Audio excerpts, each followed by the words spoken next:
next section of our program, or our training, is Guardianship Law 101.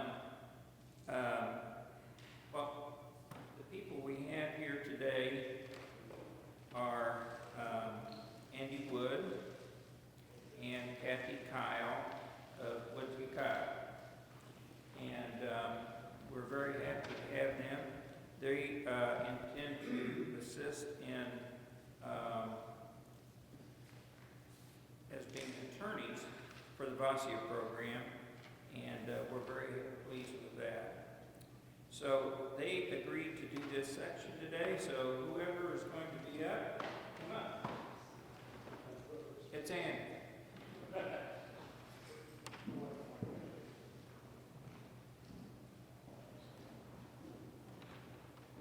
Good evening, everyone, and on behalf of Captain Kyle and myself, we would like to thank you for your volunteerism.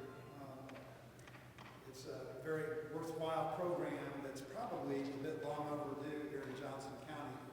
I'm sure you're familiar with the aims and goals of the VASIA program, but tonight I'm going to try as best I can to explain the legalities of what guardianship is, and maybe try to give you some practice tips as you go through your volunteer experience, and finally maybe try to assuage any concerns or fears that you may have about your role in all of this, because I know that being in a court or being a part of the court system, if you're somewhat foreign to it, can be intimidating.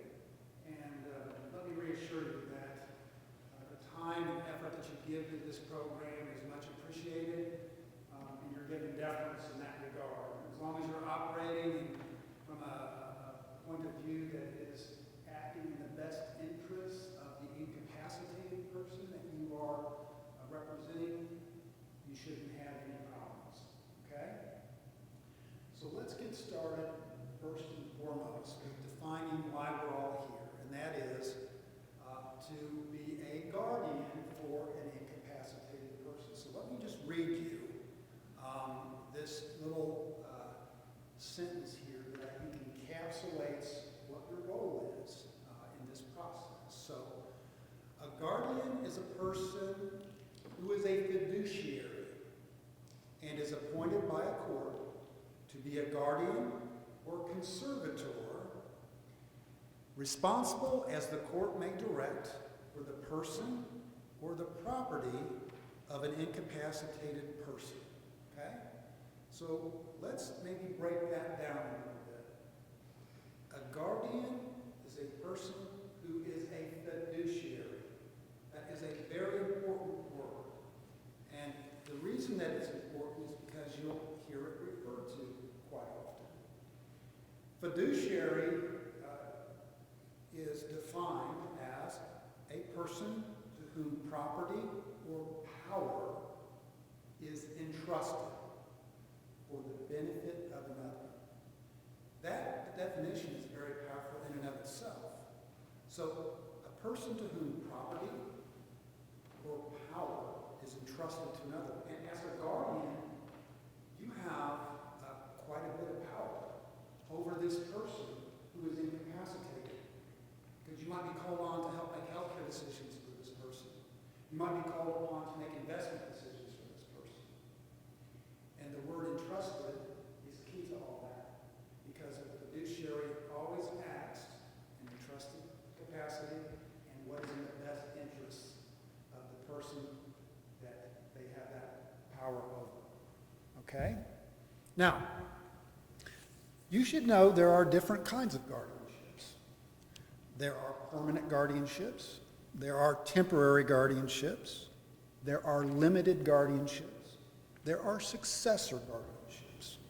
A permanent guardianship is a guardian who is appointed by a court for an unlimited period of time until the guardianship is no longer necessary. That's what we find ourselves in the VASIA program, often filling that role. However, you could be a temporary guardian. Let's say somebody is incapacitated, needs some decisions made for them in a quick fashion until maybe a family member from out of state can get in. The court may appoint you as a temporary guardian until such time as a relative, which is a preferred guardian, can be appointed. A limited guardian may be that you're just appointed to make healthcare decisions for that person. They might have a fiduciary in another capacity that's making the decisions regarding their investments and things of that nature. Okay? A successor guardian. Mr. Erickson and I have run into that before. That would be a situation where the current guardian is not fulfilling their fiduciary duty in some cases. Okay?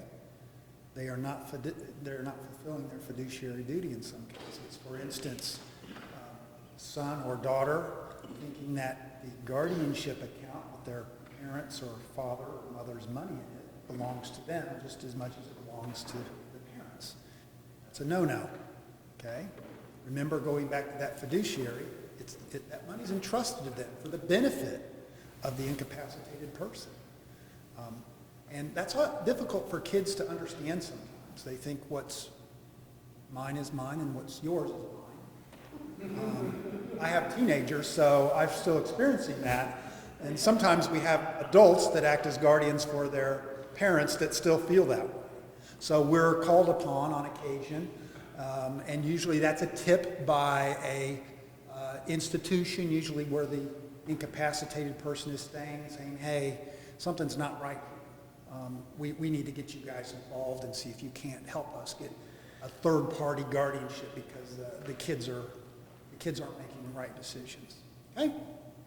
Now,